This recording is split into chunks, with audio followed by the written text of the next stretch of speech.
and press the bell icon. Never miss an update. Rajgarh गांव पहाड़ों के बीच बसा एक शांत और सुंदर गांव था। वहां के लोग साधारण जीवन जीते थे, खेती किसानी करते और शाम को चौपाल में बैठकर कहानियां सुनते। गांव की सबसे पुरानी और डरावनी कहानी थी पुरानी हवेली की, जो गांव के बाहर एक वीरान जंगल में बनी थी।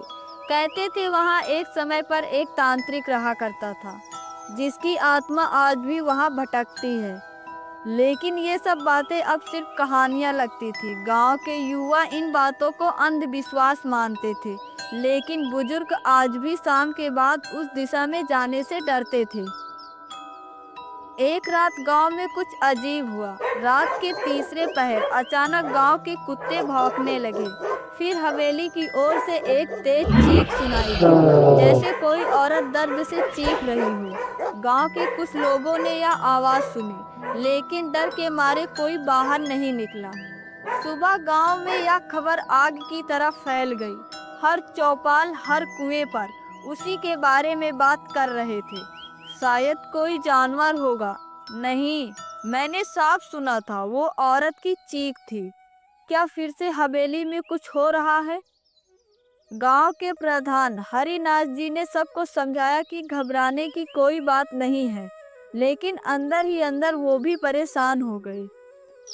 बीरू गांव का एक निडर और जिज्ञासु लड़का था। उसकी उम्र लगभग 20 साल की थी और वह अक्सर गांव के बुजुर्गों की कहानियों पर हंसता था। लेकिन अब जब उसने खुद वो चीखें सुनी तो वह खुद जानना चाहता था कि वहाँ असल में है क्या। उसने अपने दो दोस्तों गोपाल और चिंटू से कहा, आज रात हम हवेली जाएंगे, देखते हैं वहाँ क्या है। गोपाल डर गया। तू पागल हो गया है क्या? तांत्रिक की आत्मा वहीं रहती है। लेकिन चिंटू तैयार हो गया। अगर सच में भूत है तो देखना चाहिए ना। तीनों ने रात को मसाले और डंडे लेकर निकलने का निश्चय किया। रात होते ही तीनों चुपचाप जंगल की ओर निकल पड़े। चांदनी रात थी और हवा में एक अजीब सन्नाटा था। जब वे हवेली के पास पहुंचे तो सब कुछ वीरान और ठंडा लग रहा था। हवेली के दरवाजे पर जंग लगी थी, लेकिन वह अजीब तरीके से खुद ब खुद खुला। अंदर घुसते ही ठंडी हवा का झोंका आया। कमरे टूटे फूटे थे, दीवारें पर काले निशान और एक कमरे में एक बड़ा सा आईना था, धूल से भरा हुआ। तभी एक औरत की कहरती आवाज आई, मुझे आजाद करो। बीरू ने इधर उधर देखा, कोई नहीं था। तभी आईने में एक सफेद साया दिखा। एक औरत, उलझे बाल, सफेद साड़ी और लाल चमकती आंखें। गोपाल चीखते हुए बाहर भागा। चिंटू वहीं जमीन पर गिर गया और कांपने लगा, लेकिन बीरू डटा रहा। तुम कौन हो? बीरू ने पूछा। आवाज फिर से आई, मैं कामिनी हूँ, इस हवेली की बेटी। मेरी आत्मा यहाँ फंसी हुई है, मुझे मुक्त करो। अगली सुबह बीरू गांव लौटा और प्रधान जी को सब बताया। प्रधान जी ने गहरी सांस ली और बोले, तुमने जो देखा वो सच्चाई है। कामनी इसी हवेली में रहती थी।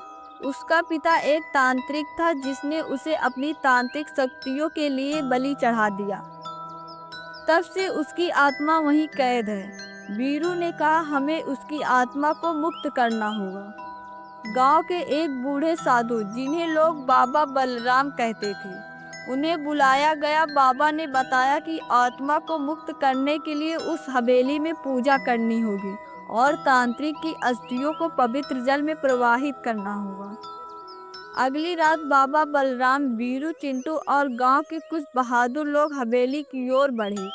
हवेली के अंदर बाबा ने यज्ञ की तैयारी और मंत्रों का जाप शुरू किया। तभी अचानक हवेली के दरवाजे खुद ब खुद बंद हो गए। लपटें उठने लगी। तांत्रिक की आत्मा प्रकट हुई भयंकर रूप में। तुम लोग मेरी साधना को खत्म नहीं कर सकते, वह गर्जा।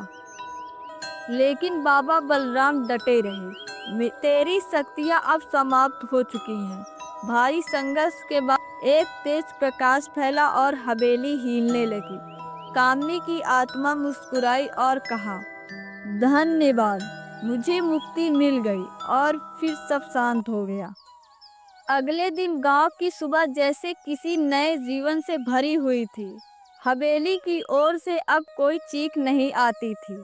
वहां अब फूल खिले हुए थे और डर की जगह श्रद्धा थी। Subscribe now and press the bell icon.